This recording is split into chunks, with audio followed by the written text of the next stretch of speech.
3월 8일 화요일 글로벌 마켓 헤드라인입니다. 미국의 1월 고용 추세 지수가 117.62로 집계되면서 전월 대비 소폭 감소했습니다. 나토 사무총장이 동유럽에 장기 병력 배치를 검토하고 있다고 말했습니다. 뱅크 오브 아메리카는 미국 연준이 올해 최소 7차례 금리 인상을 할 것으로 전망했습니다. 비트코인이 44,000달러를 회복했습니다. 위험자산 선호도가 증가했다는 평가입니다. 미국과 유럽연합이 에너지 안보 회의를 개최하고 협력 강화 방안을 모색했습니다. 메타 플랫폼스가 유럽에서 페이스북과 인스타그램 서비스 중단을 검토하고 있다고 밝혔습니다. 테슬라의 지난해 비트코인 보유량이 약 19억 9천만 달러로 집계됐습니다. 웨드부시 애널리스트는 애플이 펠로톤을 인수할 가능성이 높다고 전했습니다.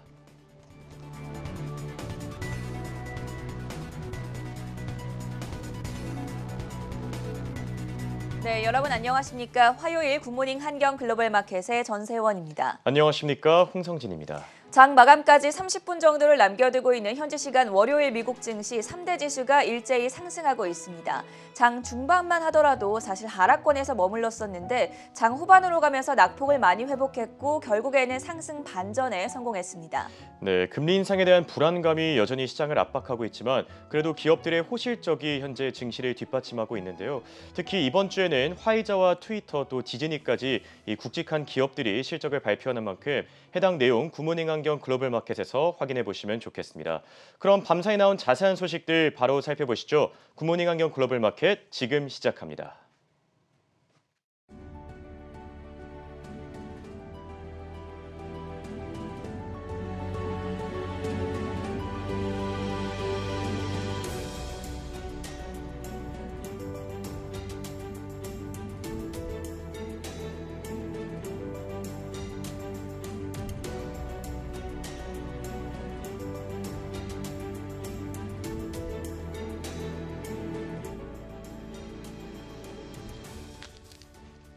네, 먼저 미국 증시와 ETF 시장 흐름 살펴보겠습니다. 강수민 그리고 이엔 캐스터 나와 있습니다. 안녕하십니까? 네, 먼저 강수민 캐스터 현재 3대 지수 일제히 상승하고 있습니다. 미국 증시 상황 어떻습니까? 네, 현지 시간 2월 7일 마감까지 30분을 남겨두고 있는 미증시 시황 전해드리겠습니다. 기업들의 실적 발표와 인플레이션 지표를 대기하며 3대 지수가 현재 일제히 상승하고 있고요. 장중에 모두 마이너스권과 플러스권을 오가는 모습이었기 때문에 상승폭이 그렇게까지 크지는 않은 상황입니다. 다우지수가 0.3% 오르고 있고요. 기술주 중심의 나스닥 지수가 0.4% 상승, 또 S&P 500 지수는 0.1% 오름세 나타내고 있습니다. 다우지수가 현재 200포인트 넘게 오르고 있는데요. 보잉이 3% 넘게 또 쉐브론이 2% 넘게 오르면서 편입 종목 가운데 가장 상승폭이 큽니다. 나스닥 지수도 살펴보겠습니다. 편입 종목 가운데서 페이스북과 핀두어두어 그리고 페이팔이 가장 큰 낙폭을 보여주고 있고요. 오늘 장에서는 아마존과 애플을 제외하고 나머지 빵주가 하락하고 있습니다. 메타가 3% 넘게 또 알파벳도 1% 넘게 떨어지고 있습니다. 오늘 반도체주는 다행히 흐름이 괜찮습니다. 퀄컴을 제외하고 대부분 상승하고 있고요. 특히 엔비디아가 3%대 오름세를 나타내고 있습니다. 현재 S&P 500 편입 종목 가운데 56%가 실적을 발표했고요. 그중 77%가 시장 예상을 웃도는 순이익을 공개했습니다. 이번 주에 디즈니와 코카콜라를 포함한 76개 기업이 실적 발표를 앞두고 있고요. 또 투자자들은 지난주 후반에 발표된 미국의 1월 고용이 크게 개선된 가운데 이번 주 발표되는 1월 소비자 물가지수를 주목하고 있습니다. 이어서 섹터별로 살펴보겠습니다. 오늘 장에서는 거의 모든 섹터가 상승하고 있습니다. 다만 메타와 알파벳 그리고 넷플릭스를 중심으로 커뮤니케이션주만이 하락을 하고 있고요. 반면 에너지주가 2% 넘게 오르면서 가장 흐름이 좋습니다. 그럼 바로 이어서 개별 특징주 살펴보겠습니다. 먼저 테슬라인데요. 테슬라가 2021년까지 총 19억 9천만 달러의 비트코인을 보유하고 있다고 전했습니다. 2021년에 15억 달러 규모의 비트코인을 사들였다고 밝혔고요. 오늘장 마이너스권에 머물다가 현재 소폭 상승한 상황입니다. 이어서 포드입니다. 포드가 글로벌 반도체 부족으로 북미 지역 공장 8곳에서의 생산을 줄이거나 또는 중단하겠다고 밝혔습니다. 해당 소식이 오늘 장중에 마이너스권으로 내려왔다가 현재는 다행히 올라가면서 0.8% 오르고 있습니다. 네, 다음 소식입니다. 미국의 양대 저가 항공사 프론티어 그룹과 또 스피릿 항공이 합병하기로 했습니다. 해당 소식에 스피릿 항공은 현재 16% 넘게 급등하고 있고요. 또 프론티어는 장중에 잠시 마이너스권으로 내려왔다가 현재 4% 넘게 또 오르고 있습니다. 이어서 펠로톤입니다. 아마존과 나이키가 펠로톤 인수합병을 검토 중이라는 소식이 전해졌습니다. 일부에서는 또 애플이 관심을 보이고 있다고 전하기도 했는데 아직 펠로톤은 공식 절차를 시작하진 않은 상황이고요. 지난주에 펠로톤 주가가 공모가인 $29 선 밑으로 내려왔었는데 현재는 23% 넘게 오르면서 $30 선까지 올라온 상황입니다. 네, 다음 소식입니다. 스포티파이 팟캐스트 진행자인 존 로건은 코로나19 관련 허위 주장과 또 흑인 비하 발언으로 논란이 됐었습니다. 스포티파이 CEO도 해당 발언에 대해서 비난을 했지만 로건의 팟캐스트를 삭제하는 것은 답이 아니라고 전했고요. 현재 유명 인사들이 줄줄이 스포티파이에서 이탈하고 있는 상황입니다. 오늘장 스포티파이 낙폭을 현재 다행히 줄여나가면서 0.2% 상승하고 있는 모습입니다. 1시간 반 전쯤에 나온 속보였는데요. 미국의 로켓 제조 스타트업 아스트라가 오늘 플로리다에서 첫 번째 발사를 시도하던 중 발사를 중단했습니다. 해당 소식에 당시 주가가 8% 급락했고 현재는 낙폭을 키워나가면서 15% 넘게 떨어지고 있는데 발사 중단이 실패를 의미하는 건 아니기 때문에 상황을 좀 더 지켜봐야 할 것 같습니다. 네, 이어서 월가 아이비들의 투자 의견 살펴보도록 하겠습니다. 리더 및 넷플릭스에 대한 투자 의견으로 시장 수익률 하회를 유지했습니다. 넷플릭스는 광고 티어를 추가하여 매출 성장을 가속화하거나 또 스포츠나 뉴스를 추가하는 등 이 스트리밍 경쟁에서 어떻게 이길 수 있을지를 고민해야 한다고 설명했고요. 오늘장 넷플릭스가 0.9%, 1% 가까이 현재 떨어지고 있습니다. 뱅크 오브 아메리카는 애플에 대한 매수 의견을 재차 내놓았습니다. 대형 기술주들도 대응하기 어려울 정도로 변동성이 큰 상황에서 애플은 탄탄한 현금 흐름을 보유하고 있다는 분석이고요. 오늘장 장중 마이너스권에 내려오기도 했었지만 현재는 0.2% 상승하고 있습니다. 웰스파고가 뱅크 오브 아메리카에 대한 비중 확대 의견을 재차 내놓았습니다. 뱅크 오브 아메리카가 금리 인상에 수혜를 볼 것이라는 전망이고요. 4분기 실적을 고려했을 때 비용 관리 측면에서도 뱅크 오브 아메리카가 경쟁력을 갖췄다는 분석입니다. 오늘장 현재 뱅크 오브 아메리카는 1% 가까이 오르고 있습니다. 마지막으로 클라우드 데이터 플랫폼 스노우플레이크 살펴보겠습니다. 모건 스탠리가 스노우플레이크에 대한 투자 의견을 중립에서 비중 확대로 상향 조정했습니다. 투자자들이 스노우플레이크의 성장성에 대해 저평가하고 있다는 분석이고 현재 오늘장 7% 넘게 급등하고 있는 모습입니다.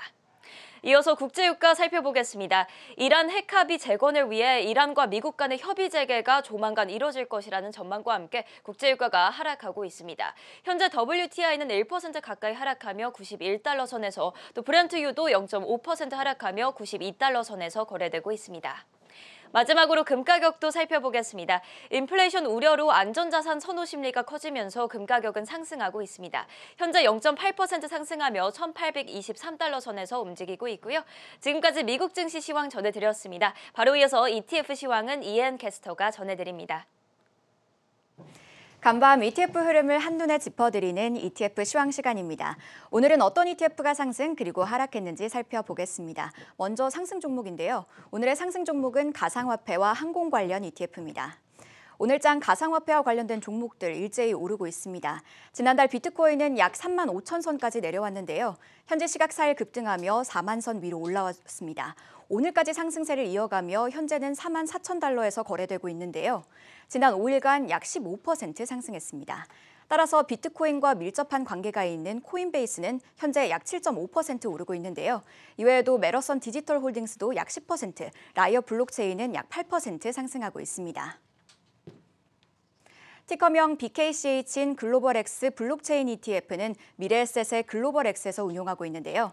앞서 언급한 코인베이스, 메러선 디지털 홀딩스, 라이어 블록체인을 비중 있게 보유하고 있습니다. 현재 7.01% 오르고 있습니다. 이번에는 항공 관련 ETF입니다. 앞서 시황에서도 전해드렸는데요. 스피릿 항공과 프론티어 항공이 합병하기로 했습니다. 해당 소식에 스피릿 주가는 약 17% 정도 급등했는데요. 이외에도 다른 항공주들도 오늘장 우상향 곡선 그리고 있습니다. 델타 약 3.4%, 유나이티드 항공 4.6%, 사우스웨스트 항공은 2.8% 오르고 있습니다. 따라서 해당 종목의 비중이 높은 ETF도 상승하고 있는데요. 티커명 JETS, Z인 US 글로벌 Z ETF 보시겠습니다. US 글로벌 인베스트먼트에서 운영하고 있는데요. 현재 약 3.50% 오르고 있습니다. 이번에는 하락 ETF입니다. 오늘장 천연가스 가격은 급락했습니다. 현재 약 7% 정도 내리고 있는데요. 지난주 미국 중서부 지역에 눈폭풍이 불어닥치자 미국 천연가스 가격은 급등한 바 있습니다. 하지만 주말 사이에 날씨 전망이 따뜻한 쪽으로 바뀌자 오늘장 크게 빠지고 있는 모습인데요. 비스포크 웨더 서비스의 전망에 따르면 2월 마지막 주 들어 날씨가 더 따뜻해질 것으로 보입니다. 따라서 천연가스 수요가 감소할 것으로 예상되는 상황인데요. 미국 내 천연가스 선물 가격을 추정하는 ETF 살펴보겠습니다. 티커명 UNG인 유나이티드 스테이츠 내추럴 가스 펀드 LP는 US 코모디티 펀드에서 운용하고 있는데요. 현재 6.31% 정도 빠지고 있습니다. 천연가스 관련 종목은 최근 날씨 전망에 따라 높은 변동성 보였다는 점 함께 참고하시길 바랍니다. 이번에는 시장 상황을 바탕으로 관련 ETF들 알아보겠습니다. 요즘 미국에서 식당을 가면 기존 가격 위에 스티커들이 붙어 있습니다. 식료품 가격이 급격하게 오르면서 음식 가격을 올린 건데요. 최근 발표된 UN 식량농업기구의 1월 세계 식량 가격 지수는 135.7이었습니다. 이는 2011년 이후 최고치인데요. 이상기후 때문에 생산량이 줄고 우크라이나 사태와 코로나19로 글로벌 공급망이 붕괴되면서 주요 식료품 가격이 오른 겁니다. 여기에 치솟는 유가와 컨테이너 부족 사태가 물류 가격 인상으로 이어진 점도 영향을 미쳤는데요. 오늘은 이와 관련해 주요 농산물 ETF 알아보겠습니다.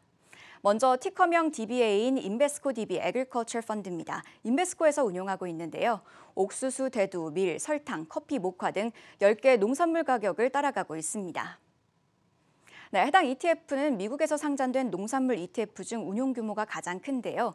이외에도 DBA는 선물 가격이 현물보다 높아 손실을 보는 상황을 최소화하기 위해 가축에도 투자하고 있습니다. 운용 보수는 0.93%입니다.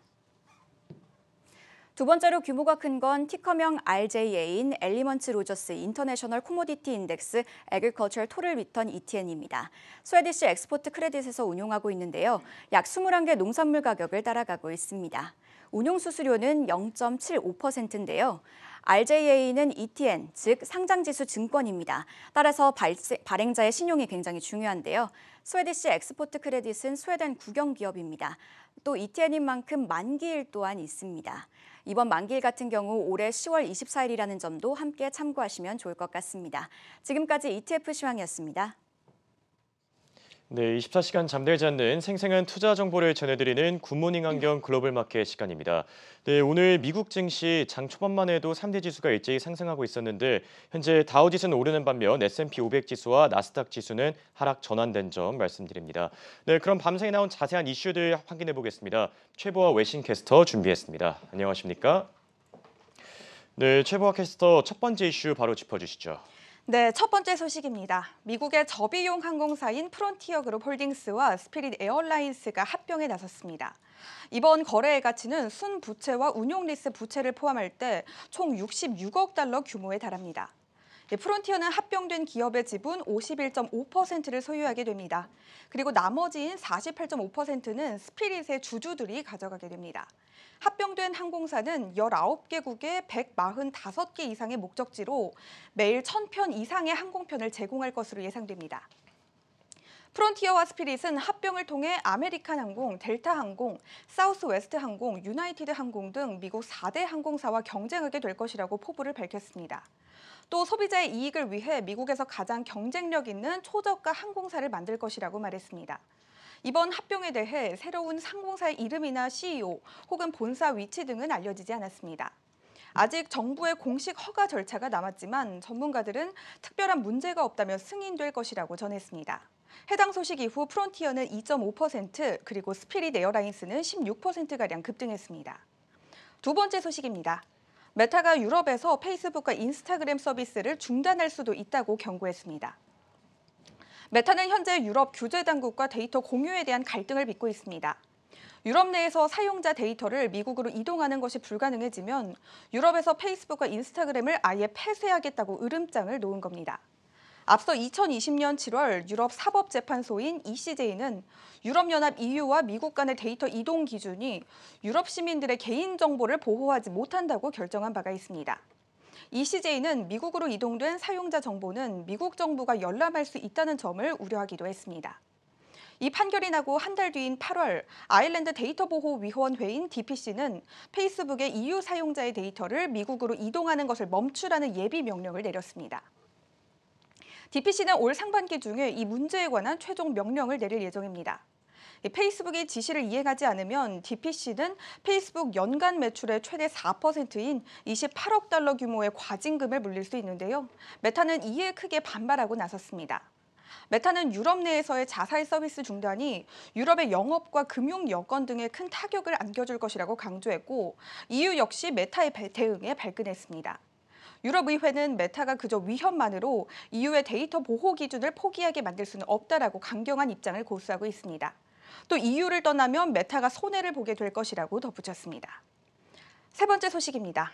글로벌 블록은 고용 지표가 연준의 금리 인상에 대한 근거를 더해주기는 했지만 투자자들은 강한 노동시장에 감탄했다라고 긍정적인 분석을 남겼습니다. 이어 이러한 현상은 비트코인의 반등에도 불을 지폈다고 전했습니다. 비트코인의 가격은 지난해 11월 초에 68,990달러로 역대 최고치를 기록했지만 올해 1월에는 33,000달러 선까지 하락했습니다. 전문가들은 비트코인이 주식시장의 불확실성으로 인해 44,000달러에서 45,000달러 선에서 강한 저항선을 형성할 것이라고 내다봤습니다. 현재 비트코인의 가격은 44,000달러 선을 웃돌고 있습니다. 이더리움 역시 3,100달러를 넘었습니다. 하지만 이에 대해 JP모간은 가상화폐의 가치는 현실과 괴리가 있다라고 평가했습니다. 가치 자체가 현재보다 미래에 기반한 것으로 일부 분야에서는 과도하다는 진단입니다. 또 가상화폐가 장기적으로 강세를 보이기 위해서는 실제 사용이 더 활발해져야 한다고도 지적했습니다. 가상화폐가 현재처럼 일부 예외적인 사용처에서만 이용될 경우 그 가치가 현실과 더 동떨어질 수도 있다는 주장입니다. 가상화폐 시장의 높은 변동성도 위험하다는 분석입니다. 장기적인 화폐 가치 자체의 축소라는 측면에서 본다면 가상화폐 시장의 잠재력에 혹하기는 하지만 그 변동성은 다루기 힘들다라고 덧붙였습니다. 네 번째 소식입니다. 지금같이 시장의 변동성이 매우 큰 시기에는 반등할 가능성이 있는 종목을 찾아 저점 매수를 노려야 한다는 조언이 나왔습니다. 모간 스탠리는 투자자들이 지금 해야 할 일은 이미 조정을 받았거나 잠재적으로 억눌린 수요가 있는 영역을 찾는 것이라고 주장했습니다. 이어 고객 서비스, 헬스케어 그리고 기술 부문이 이미 조정을 받은 상태라고 진단했습니다. 또 모간 스탠리는 S&P 500 지수의 연말 목표가를 4,400선으로 설정했습니다. 또 주식을 선택해야 하는 해라고 말하면서 더 이상 지수가 중요한 것이 아니다라고 말했습니다. 뿐만 아니라 경제와 주식 시장을 혼동하지 말아야 한다고도 덧붙였습니다. 경제는 시장이 아니고 시장도 경제가 아니다라는 뜻인데요. 경제가 괜찮다고 해도 실적이 실망스러운 경우가 많아질 것이라고 내다봤습니다. 또 인플레이션은 이르면 올해 상반기에 안정되겠지만 아직은 고점에 도달해야 할 것이라고 전망했습니다. 이르면 오는 3월부터 연준이 금리를 여러 차례 인상할 것이라는 기대와 인플레이션의 불확실성에 따른 소비자의 지출 감소가 나올 것으로 분석했는데요. 이는 주식시장의 성장세를 더 둔화시킬 것이라고 예측했습니다. 다섯 번째 소식입니다. 스웨덴의 가격 비교 업체인 프라이스 러너는 구글이 검색 결과를 조작하면서 자사의 서비스를 편애한다는 이유로 24억 달러의 소송을 걸었습니다. 프라이스 러너는 14년간 구글이 우리에게 끼친 피해에 대한 배상을 원하지만 이는 소비자들을 위한 싸움이라고 볼 수도 있다라고 전했습니다. 또 이번 사건은 많은 유럽 기업가들의 생존의 문제이기도 하다. 미국의 기술 대기업이 독점을 통해 원하는 대로 시장을 조작한다면 유럽의 많은 기술 회사들이 타격을 받을 것이다라고 덧붙였습니다. 2017년 유럽 집행위원회는 구글의 검색 엔진에서 자사의 서비스가 누리는 혜택이 유럽 회사들과 동등하게 경쟁하는 것을 방해한다고 판단했습니다. 따라서 약 27억 4천만 달러의 벌금을 지불하라는 명령을 내린 바가 있습니다. 유럽연합 EU의 일반 재판소는 지난해 11월 판결을 확정지었습니다. 유럽의 경우 구글의 비교 쇼핑 서비스에 표시된 가격이 다른 유사한 서비스에 비해 12%에서 14%가량 더 높은 경향이 있다고 합니다.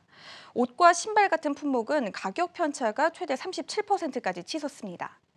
이로 인해 유럽 소비자는 연간 수십억 달러에 달하는 추가 금액을 지불해야만 했습니다. 이번 소송은 프라이스 러너가 2008년부터 영국 시장에서 2013년부터는 덴마크와 스웨덴 시장에서 입은 피해를 구글로부터 보상받는 것을 목적으로 합니다. 그런데 이러한 피해액은 2020년까지 24억 달러 가량으로 추산되지만 소송이 진행되는 동안에 달라지는 점이 없기 때문에 더 늘어날 것으로 보입니다. 이에 대해 구글은 아직 아무런 입장을 내놓지 않고 있습니다. 마지막 소식입니다. 미국에서는 화이자와 모더나 백신에 대한 새로운 접종 권고가 나올 것으로 보여지고 있습니다. 미국 질병통제예방센터 CDC는 화이자와 모더나 백신의 1, 2차 접종 간격을 8주로 설정하라는 새로운 권고안을 검토하고 있습니다. 현재 미국에서 화이자 백신은 3주, 모더나는 4주 간격으로 2회 접종이 진행되고 있습니다. CDC는 또 백신에 논란이 된 부작용과 효과에 대해서도 설명했습니다. 1, 2차 접종 간격이 6주에서 14주일 때가 현재 접종 간격인 3주에서 4주일 때보다 백신의 효과가 높았다고 전했습니다. 그리고 백신의 대표적인 부작용으로 꼽히는 심근염과 심장염증 위험도는 1, 2차 접종 간격이 8주 이상일 때 상대적으로 낮았다고 평가했습니다. 새로 권고될 것으로 보이는 8주는 양쪽 사례의 중간에 해당됩니다. CDC의 자문위원회 역시 안전성과 면역성 모두를 얻는 윈윈 전략이라고 표현하면서 찬성한 것으로 전해졌습니다. 이날 CDC 자문위원회는 현재 긴급 사용 승인 상태의 모더나 백신인 스파이크 백스에 대해서 18세 이상의 정식 승인도 권고했습니다. 이는 식품의약국 FDA가 지난달 31일 정식 승인한 데 이은 후속 조치입니다.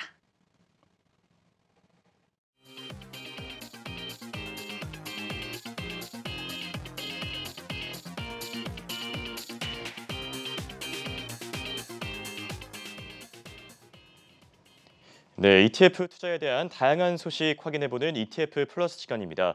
도움 말씀 위해 글로벌엑스 아시아 전략 담당 한동훈 이사 연결돼 있습니다. 안녕하십니까?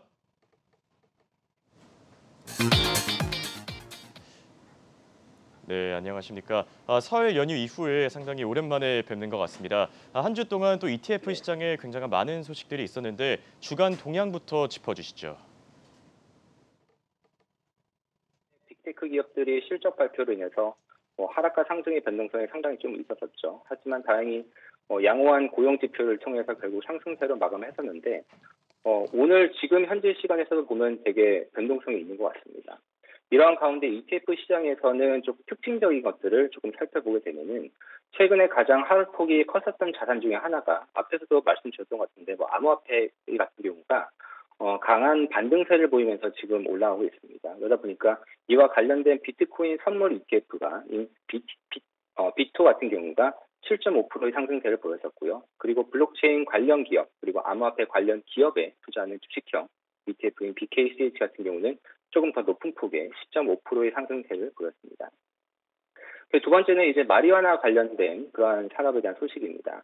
미국 같은 경우는 워싱턴 DC를 포함할 경우에 51개 주 중에서 현재 39개 주가 의료용 마리화나에 대한 사용이 합법화되어 있습니다. 그리고 19개 주 같은 경우는 기호식품으로 분류가 되면서 레크레이셔널 유즈라고 보통 얘기를 하는데 그런 것들이 합법화되어 있는데요.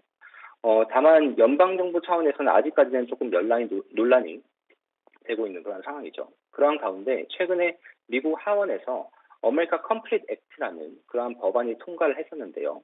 이 해당 법안 중 하나가 합법적으로 운영하는 마리아나 사업체에 대해서 뱅킹 서비스, 은행 서비스를 제공하는 기관에 대한 처벌을 금지한다라는 내용이 이번에 승인되었습니다. 이 소식이 전해지면서 마리아나 관련된 ETF가 큰 폭으로 올랐었고요. 그중에 하나인 핫X 같은 경우가 10.3% 상승세를 보이면서 조금 특이한 점을 보여줬습니다. 반면에 최근 10년물 미국채 금리 같은 경우가 2019년 이후로 처음으로 1.9%를 돌파하는 등 최고치를 기록하다 보니까 미국채 장기물 ETF, 장기물이라든지 미국 채권 관련 ETF들이 전부 다 부진한 모습을 보였습니다. 네, 그렇다면 원자재 쪽 상황은 어떻습니까? 얼마 전만 해도 원자재 가격이 계속 오르고 있었는데 가격 고공행진 혹시 계속되고 있습니까? 네, 최근에 원자재 가격이 많이 상승세를 보이고 있죠. 특히 원유 같은 경우는 전 세계적으로 펼쳐지고 있는 한파라든지 그리고 러시아, 우크라이나의 이 지정학적 이슈라든지 그리고 오펙 플러스라고 얘기하는 이 오펙 플러스가 추가 증산을 유보를 하는 등 이러한 것들로 인해서 한 90불을 계속해서 90불을 상회하고 있죠. 그러한 가운데 리튬이나 구리 같은 이런 주요 금속 가격 같은 경우에도 계속해서 높은 수요에도 불구하고 코로나 등으로 생겼던 공급망 이슈 등으로 인해서 계속해서 큰 폭의 상승세를 보이고 있는 상황입니다. 최근에 페드의 입장을 저희가 살펴보면은 경기에 대해서는 상당히 좀 긍정적으로 바라보고 있지만 가장 우려되는 부분은 이제 인플레이션이다 이렇게 얘기를 하고 있습니다. 그러면서 이제 인플레이션에 대해서 저희가 계속해서 얘기를 하고 있는데 이러한 시기에서 저희가 과거에 가장 마지막에 있었던 고인플레이션 시기를 한번 되새겨 보면은 그때가 2000년대 초반이었습니다. 한 2003년도, 2007년도 그때 저희가 보게 되면은 이머징 경제를 중심으로 해서 상당히 이제 경제가 조금 익스펜션 확장하는 그런 단계였죠. 그런 단계에서 미국의 소비자 물가 자체도 3%, 4%를 돌파했었던 그러한 시기였습니다. 지금과 비교하면 낮지만 그때는 상당히 높아지는 그런 단계였습니다. 그 당시에도 보면은 소비자 물가가 3%, 4%였던 그 시기에도 보면은 주식과 채권보다는 원자재가 상당히 높은 성과를 보였었고요. 다만 원자재 자체보다도 원자재를 생산하거나 채굴하는 기업들의 주가가 훨씬 더 좋았었습니다. 그 이유는 원자재 같은 경우는 보통 선물로 투자를 하다 보니까 선물의 가격이 현물의 가격을 잘 추종하지 못하는 그런 경우도 많았고 매월 선물이 갱신을 할 때, 계약을 갱신할 때 드는 비용들이 많이 들기 때문이었죠. 그렇기 때문에 과거의 그런 경험을 봤을 때 현재와 같이 인플레이션이 우려가 되는 그런 시기에서는 인플레이션에 대한 헤지 전략으로 원자재에 대해서도 관심을 가져볼 필요가 있습니다. 네, 그렇다면 원자재도 종류가 다양한데 최근 들어서 투자자들이 좀 눈여겨볼 만한 원자재 섹터가 있을까요? 원자재는 기본적으로 경기 사이클의 영향을 받는 것이 사실입니다. 그렇기 때문에 원자재는 단기적으로 짧게 본다면은 경기에 따라 영향을 받겠죠. 하지만 그러한 가운데 구조적인 성장성을 갖고 있는 그런 혁신 소재, 이른바 혁신 소재라고 하는 것들에 대해서 관심을 가져보곤 합니다. 이 혁신 소재라 함은 최근에 혁신 기술이라든지 신재생 에너지의 핵심 원료가 되어서 미래의 수요가 높을 것으로 예상되는 그런 소재들로 얘기를 하는데요. 너무나 다양한 로보틱스라든지 전기차, 인공지능, IoT 등 이런 고도화되는 기술을 구현할 수 있는 컴퓨팅에 사용되는 부품, 소재들에 대한 수요가 크죠. 거기에다가 또 최근에 기후 변화에 따라서 전 세계적으로 탈탄소화 정책에 각국 정부와 기업들이 참여도가 높아지고 있습니다. 그러다 보니까 태양광, 풍력, 소차, 전기차 다양한 기술들이 필요한데 여기에서 사용되는 그런 소재, 부품들에 대한 수요가 높아지고 있는 상황입니다.